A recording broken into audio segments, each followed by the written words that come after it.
చెప్పకోకుండా ఎందుకు ప్రజల్ని మీరు మోసం చేస్తున్నారు అనేది ఇక్కడ ఆలోచించవలసినటువంటి అంశం మనం చేస్తున్నాం. అందుకే చంద్రబాబు నాయుడు గారిని మోసం చేసేటటువంటి ముఖ్యమంత్రి అని పదే పదే మేము అంటుంటే ఆయన కోపం వస్తుంది. కానీ ఏమిటి మోసాలు? మీరు ఢిల్లీ వెళ్ళారు, ఢిల్లీలో బనకచర్ల గురించి మాట్లాడుతూ ఉన్నారు, పర్మిషన్ తీసుకొచ్చేస్తామన్నారు, సొరకాయలు కోసినట్టు కోసేశారు. కానీ తీరా చూస్తేనేమో ఉభయ రాష్ట్రాలు నాకు సమానమే, వాళ్ళ తెలంగాణ అభివృద్ధి కూడా నాకు ఎంత భాగం, కాబట్టి నేను వీటి గురించి పెద్ద పట్టించుకోను అని చెప్పేటటువంటి సందేశాన్ని మీరు ఇచ్చేటటువంటి ప్రయత్నం చేస్తుంటే, రాష్ట్ర ఇరిగేషన్ శాఖ మంత్రి గారు రామానాయుడు గారు మాత్రం అద్భుతం, అమోఘం, లోపల బాగా చర్చ జరిగింది, ఒక కమిటీ వేసేసాము, కొన్ని తీర్మానాలు జరుగుతాయి, జరిగిన తర్వాత పోలవరం బనకచర్ల గురించి మేము రోడ్ మ్యాప్ ఇచ్చేస్తామని దప్పాలు కొట్టేటటువంటి పరిస్థితికి మీరు ఎందుకు దిగజారిపోయారనేది ఇక్కడ ప్రధానంగా నేను రాష్ట్ర ప్రజానీకానికి చెప్పదలుచుకున్నాయని మనవి చేస్తున్నా. ఎప్పుడు కూడా మీరు ఒకసారి ఇక్కడ ఒకటి గుర్తు చేస్తా, ఎప్పుడు కూడా ఈ రేవంత్ రెడ్డి గారు చంద్రబాబు నాయుడు గారు కలుసుకుంటుంటారు అంటే ఇలా సమావేశాల ద్వారా అంతా తూతు మంత్రం తుమ్మకాయ మంత్రం ఏం ఉండదు.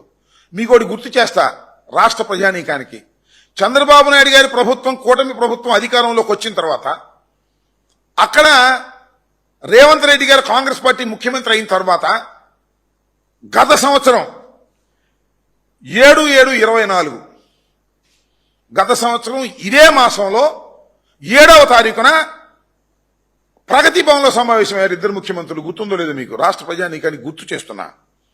దానిలో ఏం చెప్పారంటే, విభజన సమస్యల పరిష్కారానికి మేము సమావేశమయ్యాం. ఇక్కడ నుంచి కొంతమంది మంత్రులు, అక్కడి నుంచి కొంతమంది మంత్రులు, పెద్ద ఆర్భాటం, టీవీలన్నీ మోగిపోయాయి. విభజన సమస్యలు పరిష్కారం కోసం మేము సమావేశమయ్యామని పెట్టారు. చివరికి ఏమొచ్చిందయ్యా సమావేశం అంటే? ఏమి రాలా. విభజన సమస్యల పరిష్కారం కోసం కమిటీ వేస్తాం, త్వరలో తేల్చేస్తాం అన్నారు. ఏం తేల్చారు అని అడుగుతా ఉన్నా. నారా చంద్రబాబు నాయుడు గారు సంవత్సరం అయిపోయింది, ఇవాళ 17/7/25 7/7/24 మీరు సమావేశమయ్యారంటే 6వ తారీఖు సమావేశమయ్యారు. సొరకాయలు కోసినట్టు కోసేశారు.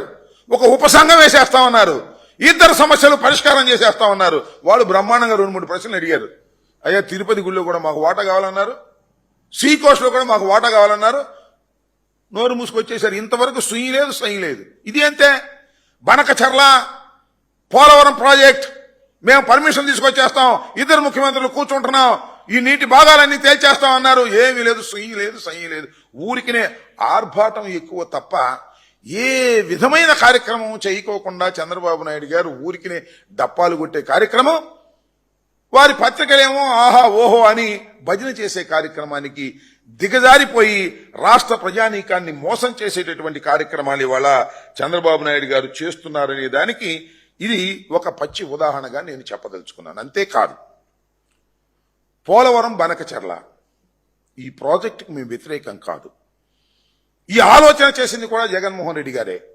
కానీ ఆచరణ ఏదని అడుగుతా ఉన్నా. ఆచరణలో మీరు చేస్తున్నది ఏంటి? నీరు తీసుకెళ్లి రాయలసీమకిచ్చి రాయలసీమను సుభిక్షమైన ప్రాంతంగా చేయాలనేటువంటి కోరిక మీకు ఏ కోశానా లేదు. ఇందాకే హంద్రీనీవా ప్రాజెక్ట్ దగ్గర నీళ్లు వదులుతున్నాడు చంద్రబాబు నాయుడు గారు. వదిలి పెద్ద మీటింగ్ చెప్పాడు. ఆయన ఏం చెప్పాడు తెలుసా? రాయలసీమను సస్యశ్యామలం చేసేటటువంటి బాధ్యత నేను తీసుకుంటాను, నన్ను నమ్మండి, నేను హామీ ఇస్తున్నాను అంటున్నాడు. ఏమి హామీ అండి? నాకు అర్థం కాలేదు. నువ్వు 14 సంవత్సరాలు ముఖ్యమంత్రిగా చేసావు, ఇంతకు ముందు కొత్తగా వచ్చినవి కాదు. ఏ రాయలసీమ ప్రాజెక్టు నువ్వు చేసావంటున్నా? డాక్టర్ వైఎస్ రాజశేఖర రెడ్డి గారు ఆలోచన చేసిన ప్రాజెక్టులు తప్ప నువ్వు ఏదన్నా ఒక్క ప్రాజెక్ట్ చేసావా? అదేమంటే తెలుగు గంగా ఎన్టీ రామారావు అంటావు మాట్లాడితే. మా తాతలు నేతులు దాగారు, మా మూతులు వాసన చూడమన్నట్టుగా ఎన్టీ రామారావు గారి పేరు చెబుతావు తప్ప నువ్వేం చేసావని అడుగుతా ఉన్నా. ఇవాళ పోలవరం గురించి మాట్లాడుతూ ఉన్నావు. అసలు నేను ఒక్కటే ఒక విషయాన్ని రాష్ట్ర ప్రజానీకానికి అర్థం అవ్వాలని నేను కోరుకుంటున్నా, మేధావులకు అర్థం అవ్వాలని కోరుకుంటున్నా. అసలు పోలవరం నుంచి బనకచర్లకు నీరు తీసుకువెళ్లాలంటే నేను చెప్పిన మాట కాదు, ఆయన ప్రాజెక్టులోనే చెప్పాడు. 42 లెవెల్ ఉన్నప్పుడు మాత్రమే తీసుకువెళ్లేటటువంటి అవకాశం ఉంది. కానీ ఇవాళ పోలవరం ప్రాజెక్టును ఎక్కడికి తీసుకొచ్చారంటే 41.15 మీటర్లకు పరిమితం చేశారు. 41.15 మీటర్లకు పరిమితం చేశారు. అక్కడి నుంచి నీళ్లు నింపాలి అంటే సుమారుగా 30,000 కోట్ల రూపాయలు కేంద్ర ప్రభుత్వం ఇవ్వాలి R&Rకి. అవి ఇవ్వమని ఎగ్గొట్టేశారు. ఇవాళ లేదు. కేవలం 41.15K చంద్రబాబు నాయుడు గారు అంగీకరించారు. కేంద్రం కూడా అంతవరకే ముగించేసింది. ఇవాళ నీకు 42 లెవెల్ నుంచి నువ్వు వాటర్ తీసుకు వెళ్ళాలి అంటే ఎలా సాధ్యపడుతుంది చెప్పండి చంద్రబాబు నాయుడు గారు అని అడుగుతా ఉన్నా. మీరేమో ఇక్కడ పోలవరం ప్రాజెక్టుని కేవలం 41.15K పరిమితం చేయడానికి అంగీకరించి కేంద్ర ప్రభుత్వం దగ్గర ఒప్పుకొని ఇవాళ మీరు పోలవరం బనకచెర్ల ప్రాజెక్టుని 42 లెవెల్ దగ్గర నుంచి వాటర్ తీసుకుంటానంటే ఎంత హాస్యాస్పదంగా ఉంటుంది చెప్పండి, నాకు అర్థం కాలేదు. దీని గురించి మీరు పట్టించుకోరు, పోలవరం గురించి పట్టించుకోరు. కాకపోతే పోలవరం గురించి కానీ బ్రహ్మాండమైన ఉపన్యాసాలు చెప్తారు. ఎందుకంటే పోలవరం మీ ఆలోచన కాదు, డాక్టర్ వైఎస్ రాజశేఖర రెడ్డి గారి ఆలోచన. అన్ని పర్మిషన్లు తీసుకొచ్చి ఆయన దాన్ని ప్రారంభించినటువంటి వ్యక్తి. ఇవాళ నేను ఇంకోటి కూడా ఈ సందర్భంగా చెప్పాలని అనుకుంటున్నా. పోలవరం ప్రాజెక్ట్ గురించి మా రామానాయుడు గారు, ఆ రామానాయుడు గారు వాళ్ళందరూ కూడా చాలా బ్రహ్మాండంగా చెప్తున్నారు. ఈనాళ్ళు కూడా రాశారు ఈ మధ్యన. నేను ప్రత్యేకంగా చెప్పాల్సిన అవసరం లేదు. పోలవరం ప్రాజెక్టు 20 అడుగు పూర్తి చేసేస్తామన్నాడు చంద్రబాబు నాయుడు గారు అధికారంలోకి వచ్చిన తర్వాత. కూటమి ప్రభుత్వం అధికారంలోకి వచ్చిన తర్వాత మొదటిసారిగా వెళ్లి విజిట్ చేసి 2027కు పోలవరం ప్రాజెక్టును పూర్తి చేసి జాతికి అంకితం చేస్తాను అని చెప్పాడు. కానీ మీరు ఒక్కసారి చూసినట్లయితే ఇవాళ జరుగుతున్నటువంటి పనులు ఎంత దారుణంగా ఉన్నాయంటే పోలవరం ప్రాజెక్టుని 2027కు పూర్తి చేసేటటువంటి వేగాన్ని అది అందుకోలేకపోతుంది అని సాక్షాత్తు వారి పత్రికల్లోనే రాసినటువంటి సందర్భాలు ఉన్నాయని మనవి చేస్తున్నాం. ఇది ముందుకు వెళ్ళడం లేదు. మీరు డయాఫ్రమ్ వాల్, నేను మనవి చేస్తున్నా, డయాఫ్రమ్ వాల్ అనేది చాలా ప్రధానమైనది. చంద్రబాబు నాయుడు గారి టైంలో డయాఫ్రమ్ వాల్ వేశారు. వారి అసమర్థత వలన, వారు సరిగ్గా చేయకపోవడం వలన, ప్రోటోకాల్ ప్రకారం వేయకపోవడం వలన, కాఫర్ డ్యాముల నిర్మాణం లేకోకుండానే డయాఫ్రమ్ వాల్ కట్టడం వలన డయాఫ్రమ్ వాల్ కొట్టుకుపోయింది. మేము వచ్చాము, 2 కాఫర్ డ్యాములు పూర్తి చేశాము. ఇవాళ మీరు డయాఫ్రమ్ వాల్ వేయాలి అంటే ఎంత దారుణమైనటువంటి అంశం అంటే డయాఫ్రమ్ వాల్ 1.6 మీటర్ వెడల్పుతో వెయ్యాలి అని నిపుణుల కమిటీ చెప్పింది. ఇవాళ ఎంత వేస్తున్నారు తెలుసా? 0.9 వెడల్పుతో వేస్తున్నారు. ఇది చాలా డేంజరస్ సిచ్యుయేషన్. చంద్రబాబు నాయుడు గారు కాంట్రాక్టర్ కక్కుర్తిపడి 1.6 వెడల్పులో వేయవలసినటువంటి డయాఫ్రమ్ వాలుని 0.9తో వేస్తున్నారు. ఇది నిపుణుల కమిటీ అభ్యంతర పెట్టిందనేది కూడా ఈ విషయం నేను మీకు చెప్పదలుచుకున్నా. ఇంత దారుణంగా పోలవరం విషయంలో నారా చంద్రబాబు నాయుడు గారు అనేక తప్పిదాలు చేయటం వల్లనే పోలవరం సరైనటువంటి సమయంలో కంప్లీట్ కాకుండా పోయింది. ఇవాళ 27 కూడా కంప్లీట్ కానటువంటి దుస్థితికి ప్రధానమైనటువంటి కారణం నారా చంద్రబాబు నాయుడు గారు. ఇవాళ నేను చాలా స్పష్టంగా చెప్తా ఉన్నా, నారా చంద్రబాబు నాయుడు గారు ఇవాళ ప్రవర్తిస్తున్నటువంటి ప్రవర్తన పోలవరంలో మరొక శాపంగా మారనున్నది. 2027కు పూర్తి కాదు, రాసుకోమని మనం చేస్తున్నాం. అంతేకాదు, ఒక ప్రమాదకరమైన దశకి మీరు వేయవలసినటువంటి నిపుణుల కమిటీ చెప్పిన విధంగా మీరు వేయవలసినటువంటి డయాఫ్రామ్ మందాన్ని తగ్గించి వేస్తున్నారు. ఇది మొత్తం ప్రాజెక్టుకి, ప్రపంచంలో అత్యధిక ముఖ్యమైన ప్రాజెక్ట్ అయినటువంటి పోలవరానికి చాలా ప్రమాదాన్ని తీసుకొచ్చేటటువంటి పరిస్థితి ఇవాళ తీసుకొస్తున్నారనే విషయాన్ని కూడా ఇక్కడ నేను చెప్పదలుచుకున్నాను. కాబట్టి చంద్రబాబు నాయుడు గారు పోలవరం ప్రాజెక్టు మీద ఇంట్రెస్ట్ లేదు, బనకచెర్ల పోలవరం మీద అంతకంటే ఇంట్రెస్ట్ లేదు. ఆయనకు ఉందంత ఇంట్రెస్ట్ ఏంటంటే మొబిలైజేషన్ ఫండ్స్ ఈ తొందరగా 70,000 కోట్ల రూపాయలకి నిర్ణయించి ఒక కాంట్రాక్టర్కి ఇచ్చేసి, ఆ కాంట్రాక్టర్కి మొబిలైజ్ అడ్వాన్స్ ఇచ్చేసి దాని నుంచి కమిషన్ తీసుకొని తాత్సారం చేయాలనే ఉద్దేశమే తప్ప మరొకటి లేనే లేదని నేను ఈ సందర్భంగా చెప్పదలుచుకున్నా. ఒక్క విషయాన్ని మీకు ఇక్కడ గుర్తు చేస్తా. అలా చంద్రబాబు నాయుడు గారు మీరు కేంద్రానికి పర్మిషన్ అడుగుతూ ఎందుకు పంపించారండి? అది ఎందుకు తిరిగి వచ్చిందండి? బనకచెర్ల పోలవరం ప్రాజెక్టు ఎత్తిపోతల పథకానికి సంబంధించి 70,000 కోట్లతో సుమారుగా 10 లిఫ్ట్లు పెట్టి లిఫ్ట్ చేసేటటువంటి ఒక మేజర్ ప్రాజెక్టుని మీరు కేంద్ర ప్రభుత్వం అనుమతి కోసం పంపించారు. కేంద్ర ప్రభుత్వం మీ ప్రభుత్వమే కదా, మీకున్నటువంటి ఎంపీల మీద ఆధారపడే కదా కేంద్ర ప్రభుత్వం ఇవాళ పరిపాలన చేస్తుంది. అలాంటి ప్రభుత్వమే ఇది తప్పు అని వెనక్కి ఎందుకు పంపించింది చెప్పమని అడుగుతా ఉన్నా. సిడబ్ల్యూసీ పర్మిషన్ ఎందుకు తీసుకోలేదని అడిగింది. అసలు సిడబ్ల్యూసీ పర్మిషన్ తీసుకోకుండా మీరు ఎందుకు పంపారని అడుగుతా ఉన్నా. అంతేకాదు, మీకు పోలవరం ప్రాజెక్ట్ అథారిటీ కూడా దానిలో చాలా క్లియర్గా చెప్పారు. పోలవరం ప్రాజెక్ట్ అథారిటీ చాలా క్లియర్గా కేంద్ర ప్రభుత్వానికి లెటర్ రాసింది. ఏమని అంటే చాలా క్లియర్గా చెప్పింది ఏంటంటే దానిలో అంశం 41.15 లెవెల్లో ఈ పోలవరం బనకచర్ల ప్రాజెక్టుకు నీరు అందించడం కష్టం, ఇది సాధ్యం కాదు, కాబట్టి దీనికి పర్మిషన్ ఇవ్వాల్సిన అవసరం లేదని వాళ్ళు చెప్పారు. పోలవరం అథారిటీ చెప్పారు, అదేవిధంగా సిడబ్ల్యూసీ చెప్పింది. అయినా సరే మీరు కాగితం రాసి పంపించారు, మాకు పోలవరం బనకచర్ల ప్రాజెక్టుకు పర్మిషన్ ఇవ్వమని. వాళ్ళు తిప్పికొట్టారు. సిగ్గుపడాలి లేదా అని అడుగుతున్నా. నువ్వు చాలా you are a more experienced person కదా, నీకు అన్ని తెలుసు కదా. పైగా నీ ప్రభుత్వం అధికారంలో ఉంది కదా, రాష్ట్రంలోను కేంద్రంలోను. పర్మిషన్లు పూర్తి కాకోకుండా ఒక లెటర్ రాసేసి పర్మిషన్ తీసేసుకుని కాంట్రాక్ట్ పిలిచేసి మొబిలైజేషన్ అడ్వాన్స్ ఇచ్చేసి చేతులు దులుపుకోవాలనేటువంటి ఒక దుర్బుద్ధే తప్ప రాయలసీమకు నీళ్లు తీసుకువెళ్లాలనేటువంటి చిత్తశుద్ధి నీకు లేదు అని చెప్పడానికి ఇంతకన్నా ఏమి ఉదాహరణ కావాలని అడుగుతా ఉన్నా. ఇలాంటి దుర్మార్గమైనటువంటి కార్యక్రమాలు చేస్తూ ఇక మా మీద పడేటటువంటి కార్యక్రమాలు చంద్రబాబు నాయుడు గారు చేస్తున్నారు. ఇవాళ నేను చూసా హంద్రీనేవా దగ్గర జగన్మోహన్ రెడ్డి గారి మీద పడతాడు బారు. తమ్ముళ్ళు అన్ని అందుతున్నాయా లేవా, చేతులు పైకెత్తని అంటాడు. అక్కడికి వచ్చిన చేతులు పైకెత్తి ఏం చేస్తారు, అందరూ తోలిని జనం. తమ్ముళ్ళు ఇచ్చిన మాట నిలబెట్టుకుంటున్నానా లేదా అని వాళ్ళని అడుగుతాడు. నిలబెట్టుకున్నా అంటారు. ఏమిటిది నాకు అర్థం కాల ఈ భజన కార్యక్రమం. జగన్మోహన్ రెడ్డి గారు దుర్మార్గుడా కాదా, చేతులు పైకెత్తని అంటాడు. అందరూ చేతులు పైకెత్తారు, తీసుకొచ్చి జనం కాబట్టి. అంటే ఇప్పటికే మీకు భయాందోళనలు స్టార్ట్ అయ్యాయి. ఈ ప్రభుత్వ వ్యతిరేకత ప్రారంభమైంది. మళ్ళా తిరిగి జగన్మోహన్ రెడ్డి గారు అధికారంలోకి వస్తాడనే భయం మీలో ప్రారంభమైంది కాబట్టే జగన్మోహన్ రెడ్డి గారి మీద విమర్శలు. హంద్రీనివాకు నీళ్లు వదలడానికి నాకు తెలిసి నేను మంత్రిగా చేశా. హంద్రీనివాకి నీళ్ళు కొత్త ప్రాజెక్టా, ఇవాళే ప్రారంభిస్తున్నావా? అయ్యా కొత్త గొట్టాలా, పాత గొట్టాలే కదా. ఆ గొట్టాల నుంచి నీళ్లు విడుదల చేయడానికి ముఖ్యమంత్రి గారు వెళ్ళిపోయాడు. ఢిల్లీ నుంచి వచ్చి ఇక్కడికి వచ్చాడు. ఇంతవరకు ఇప్పుడు ఏ ముఖ్యమంత్రి వెళ్ళా. ఎవరిని వెళ్తే మేము మంత్రులుగా ఉన్న వాళ్ళు వెళ్ళి నీళ్లు శ్రీశైలం గేట్లు ఎత్తే శ్రీశైలం గేట్లు ఎత్తాం. పట్టిసీమకు నీళ్లు వెళ్తే పట్టిసీమకు నీళ్లు వదులుతారు. పట్టిసీమకు మేము కూడా నీళ్లు వదల్లా. పోయినసారి మా ఎస్సీలు వదిలారు. లేకపోతే మన కృష్ణా బ్యారేజ్ దగ్గరికి వెళ్ళి లాకులు ఎత్తాం రైతులకు అందరికీ తెలియటం కోసం.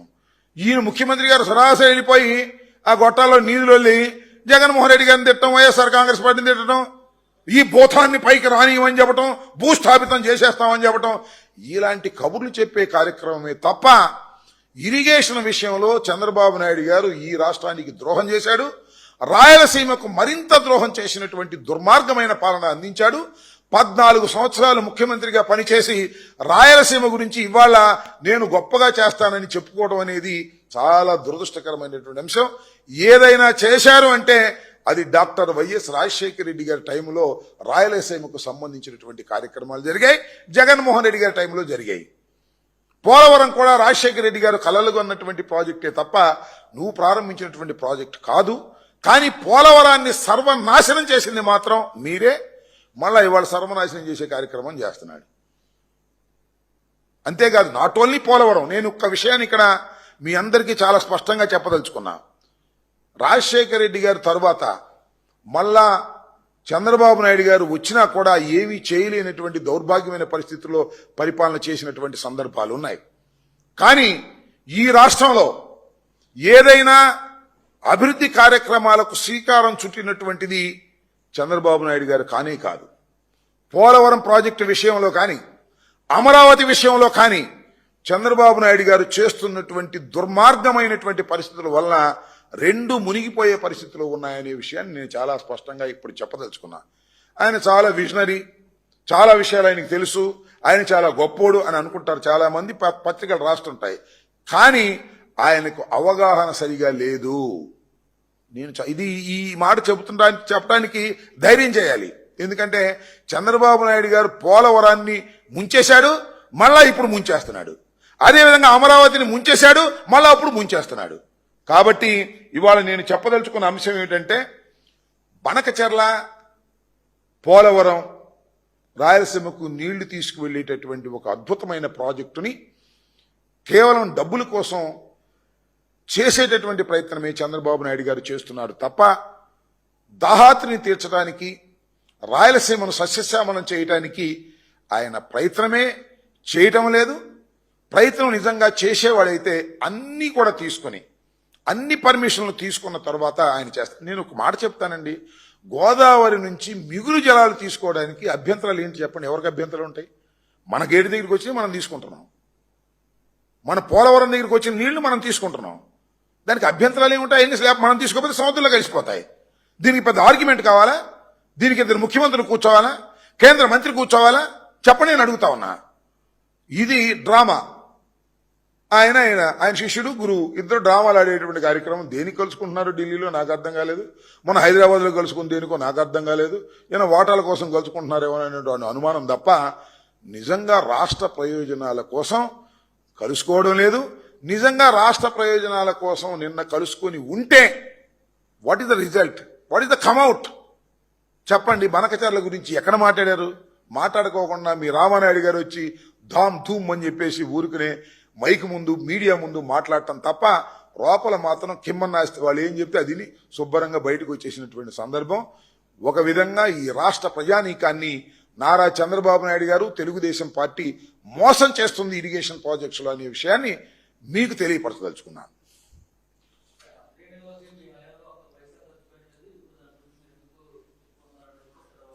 ఏమంటాడు? ఇప్పుడు కూడా ఏదో ఖర్చు పెడతానంటానికి వెడల్పు చేస్తాను, అది చేస్తాను, ఇచ్చే కాంట్రాక్టుల వరకే. ఈ బనకచర్లలాగానే కాంట్రాక్టుల కోసం, కమిషన్ల కోసం మాత్రమే ఇరిగేషన్ ప్రాజెక్టులను ప్రారంభించినటువంటి వ్యక్తి నారా చంద్రబాబు నాయుడు గారు. ఏదైనా ఉంటే కానీ చిత్తశుద్ధితో రాజశేఖర రెడ్డి గారు, జగన్మోహన్ రెడ్డి గారు చిత్తశుద్ధితో ఇరిగేషన్ ప్రాజెక్టులను ముందుకు తీసుకువెళ్లి రాయలసీమ దాహాతిని తీర్చాలనేటువంటి ఆలోచన చేసినటువంటి వ్యక్తి రాజశేఖర రెడ్డి గారు. అందువల్లనే పోలవరం ప్రాజెక్టును తీసుకొచ్చారు. పోలవరం ప్రాజెక్టు తీసుకురావడం వల్లే కదా శ్రీశైలం నుంచి వాటర్ డ్రా చేయడానికి, మనం డ్రా చేయకోకుండా శ్రీశైలం దగ్గర నుంచి రాయలసీమకి ఇవ్వడానికి అవకాశం ఉంటుంది. నాగార్జున సాగర్ నుంచి కూడా డ్రా చేయకోకుండా చూసుకునే అవకాశం ఉంటుంది. ఇక్కడ నుంచి బనకచర్లకి లిఫ్ట్ చేయటం వల్ల మంచి ప్రయోజనం ఉంటుందని ఆలోచన చేసింది అప్పుడు రాజశేఖర రెడ్డి గారు. ఈ బనకచర్ల గురించి జగన్మోహన్ రెడ్డి గారు ఆలోచన చేసినటువంటి సందర్భమే తప్ప చంద్రబాబు నాయుడు గారికి పుట్టిన ఆలోచన కాదనే విషయాన్ని మరొకసారి ఇక్కడ స్పష్టంగా చెప్పదలుచుకున్నాం.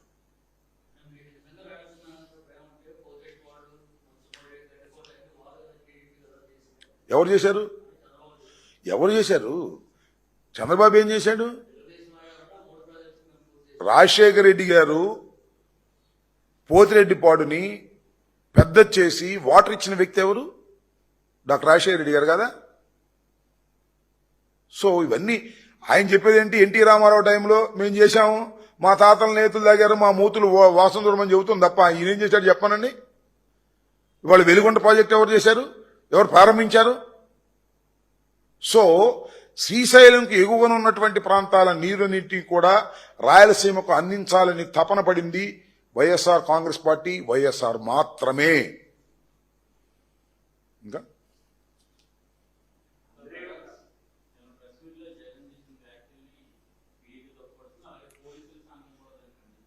పోలీసుల సంఘం అంటే ఏ సంఘం అది? పోలీసుల సంఘాలు ఉంటాయి. పోలీసుల సంఘం ఇప్పుడు జగన్మోహన్ రెడ్డి గారు నిన్న పత్రికా సమావేశంలో మాట్లాడిన మాటల్ని తెలుగుదేశం పార్టీ వారు ఖండించారు. మంచిదే, వాళ్ళు ఖండించడమే వాళ్ళ పని. పోలీసు వారు ఏం ఖండించారో నాకు తెలియదు. ఏం ఖండిస్తారు పోలీసు వారు చెప్పండి? ఎవరు ఆ పోలీసు ఖండించే సంఘాలు చెప్పమని నాకు మీరు తీసుకెళ్లి ఏమయ్యా పోలీస్ సంఘం వారిని కూడా అడుగుతా ఉన్నా. ఏమండి కొమ్మినేని శ్రీనివాస్ మీద ఎస్సీ ఎస్టీ అట్రాసిటీస్ కేసు పెడతారా? దాన్ని ఖండించరా మీరు? ఏమండి కొమ్మినేని శ్రీనివాస్ గారు ఏం మాట్లాడండి?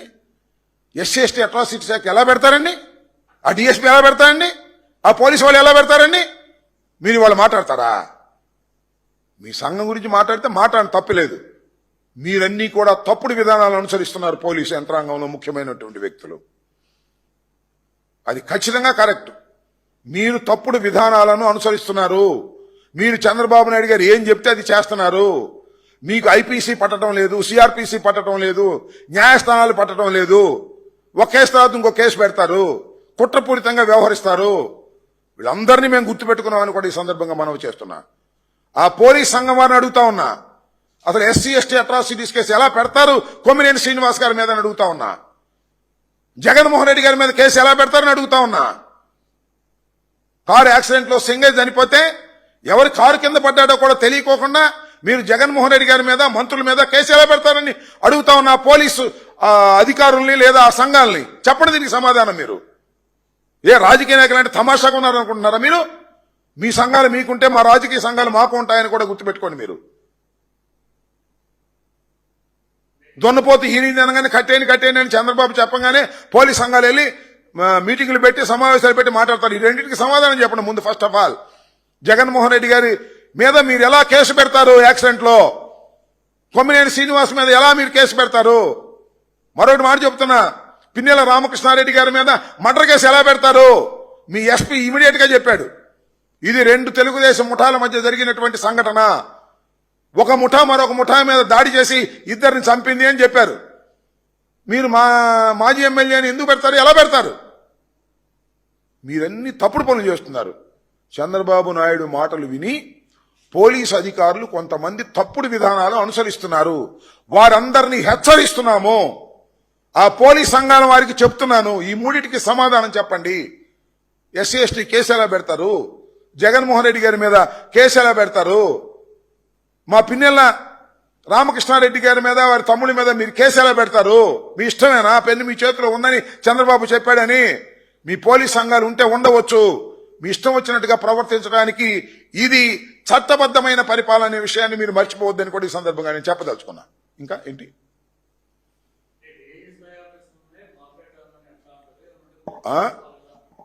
ఏంటి ఐఏఎస్ ఆఫీసర్ ఐడి షీట్ పెడతానని వచ్చే జగన్మోహన్ రెడ్డి గారి మీటింగ్కి వెళ్తే రౌడీ షీట్ పెడతా అనొచ్చు ఐపీఎస్ ఆఫీసర్. జగన్మోహన్ రెడ్డి గారి సమావేశానికి జనాన్ని సమీకరిస్తే రౌడీ షీట్ పెడతా అనొచ్చా? ఏమండి మేము అనకూడదా? అంటున్నా. మేమన్నా ప్రభుత్వం దగ్గర నుంచి జీతాలు తీసుకుంటున్నావా? మేము ఉద్యోగాలు ఏమైనా చేస్తున్నావా? కాకి బట్టలు వేసుకుని ఉద్యోగాలు చేస్తూ తుపాకులు తీసుకుని మీకు చట్టాన్ని మీ చేతుల్లో కాపాడండిరా బాబు అని మీ చేతిలో పెడితే జగన్మోహన్ రెడ్డి గారి మీటింగ్కి వెళ్తే మేము రౌడీ షీట్లు పెడతాం. జగన్మోహన్ రెడ్డి గారి మీటింగ్కి మీరు జనాన్ని సమీకరిస్తే రౌడీ షీట్ పెడతాం అనొచ్చా? ఏమండి రౌడీ షీట్ పెట్టడానికి ఒక ప్రొసీజర్ ఉంది. రౌడీ షీట్ పెట్టాలి అంటే వాడు హ్యాబిచువల్ అఫెండర్ అయి ఉండాలి, గ్రేవ్ అఫెన్స్ లో ఇన్వాల్వ్ అయి ఉండాలి, అప్పుడు నువ్వు పెట్టాలి. అంతేగాని నేను జగన్మోహన్ రెడ్డి గారి మీటింగ్ నువ్వు నోటీస్ ఇచ్చావు, ఏమని జగన్మోహన్ రెడ్డి గారి మీటింగ్ మీరు వెళ్ళడానికి వీల్లేదు, జగన్మోహన్ రెడ్డి గారి మీటింగ్ మీరు జనాన్ని సమీకరించడానికి వీల్లేదు అని నువ్వు నాకు నోటీస్ ఇచ్చావు. నేను ఆ నోటీసును ధిక్కరించి జనాన్ని సమీకరించాను, జగన్మోహన్ రెడ్డి గారి మీటింగ్కి వెళ్ళాను. నా మీద ఏం కేసు పెడతా? ఆ నోటీసులు ఉన్న వాటిని ధిక్కరించావు కాబట్టి చట్ట ప్రకారం ఆ కేసు పెట్టు. రౌడీ షీట్ పెడతావా? ఏమండి ఐపీఎస్ ఆఫీసర్ గారు, మీరైతే రౌడీ షీట్ పెట్టవచ్చు, కానీ మీరు మాత్రం మాఫియాలాగా రౌడీల్లాగా వ్యవహరిస్తున్నారు అంటే తప్ప అంటాం. 1కి 100 సార్లు అంటాం. పోలీసులు కొంతమంది విచ్చలవిడిగా రౌడీల్లాగా తెలుగుదేశం గూండాల్లాగా వ్యవహరిస్తున్నారు అంట. మళ్ళా అంట 100 సార్లు అంట. ఇది జరుగుతున్నటువంటి సత్యం, గ్రౌండ్ లెవెల్లో జరుగుతున్నటువంటి సత్యం. ఇష్టం వచ్చినట్టుగా బిహేవ్ చేస్తున్నారు, చట్టాన్ని తమ చేతుల్లోకి తీసుకుంటున్నారు. మీ ఇంకొక విషయం చెప్తా, రిమాండ్కి పంపే ముందు కొట్టారు సోషల్ మీడియా వర్కర్స్ని. కోర్టులో కూడా సాక్ష్యం ఇచ్చారు, మమ్మల్ని కొట్టారు అండి అని. కోర్టు వారు కూడా నోట్ చేసుకున్నారు. ఇవన్నీ వదిలిపెడతాం అనుకోకండి. పైగా ఇంకొకటి, 7 సంవత్సరాల లోపు శిక్ష పడేటటువంటి వ్యక్తుల్ని మీరు అరెస్ట్ చేయడానికి వీలేదని చెప్పారు. చట్టం చెప్పింది, హైకోర్టు చెప్పింది, సుప్రీంకోర్టు చెప్పింది. రీసెంట్ గా సర్క్యులర్ ఇష్యూ చేశారు. ఏ కేసైనా పెట్టండి, తప్పులేదు. 7 సంవత్సరాల లోపు శిక్ష పడేటటువంటి సెక్షన్లు ఉన్నటువంటి వ్యక్తిని మీరు అరెస్ట్ చేయడానికి లేదు, 41 నోటీస్ ఇవ్వాలని చెప్తే మీరు అరెస్ట్ చేస్తారా? తీసుకెళ్తారా? కొడతారా? కోర్టులో ప్రొడ్యూస్ చేస్తారా? ఇది చట్ట వ్యతిరేకం కాదా? మీరేం చేస్తున్నారు? మాఫియాలాగా వ్యవహరించడం లేదా మీరు? అక్కడ లోకల్ ఎమ్మెల్యే చెప్పినట్టు, అక్కడ లోకల్ మినిస్టర్ చెప్పినట్టు, అక్కడ చంద్రబాబు నాయుడు గారు చెప్పినట్టు, అక్కడ లోకేష్ చెప్పినట్టు మీరు వ్యవహరిస్తున్నారు. అందువల్లనే మీరు మాఫియాలాగా ఉన్నారని మేము చెప్తున్నాం. మేము ఆధారాలతో సహా చెప్తున్నాం. ఈవెన్ డీజీపీ మాకు ఇంటర్వ్యూ ఇవ్వడు, ఎక్స్ మంత్రులు మేము ఇంటర్వ్యూ ఇవ్వడు, ఎక్స్ ఎమ్మెల్యేలకి మాకు ఇంటర్వ్యూ ఇవ్వడు, చెప్పుకోవడానికి అవకాశం లేదు. అడ్డగోలుగా మా మీద కేసులు పెట్టమని చెప్పేసి కింది ఎస్పీలతో ఆయన హుకుం జారీ చేస్తాడు. చట్టబద్ధమైన అధికారులేమో పెట్టకుండా ఉంటారు. ఆ చిత్తూరు ఎస్పీ లాంటి ఆయనేమో బెదిరిస్తాడు, రౌడీ షీట్ పెడతామని. నో, నేను చెప్పదలుచుకుంది ఏంటంటే పోలీసు సంఘాలు మీ హక్కుల్ని కాపాడుకోవడానికి మీరుండండి, మాకేం అభ్యంతరం లేదు. We will respect you. But కానీ మీరు రాజకీయ నాయకుల మీద ఈ రకమైన కేసులు పెట్టి మేము మాట అనగానే దాని మీద మీరు ఇష్టం వచ్చినట్టుగా మాట్లాడితే చూస్తూ ఊరుకోవడానికి మేము కూడా మనుషులమే, మాకు తెలుసు, మాకు రాజకీయం తెలుసు, మేము మంత్రులను చేశాం, మేము ఒక రాజకీయ పార్టీకి సంబంధించినటువంటి వ్యక్తులం. మేము రౌడీ షీటర్లం కాదు, మరొకరం కాదు, సంఘ విద్రోహ శక్తులం కాదు. అది గుర్తుపెట్టుకోమని మనవి చేస్తున్నా.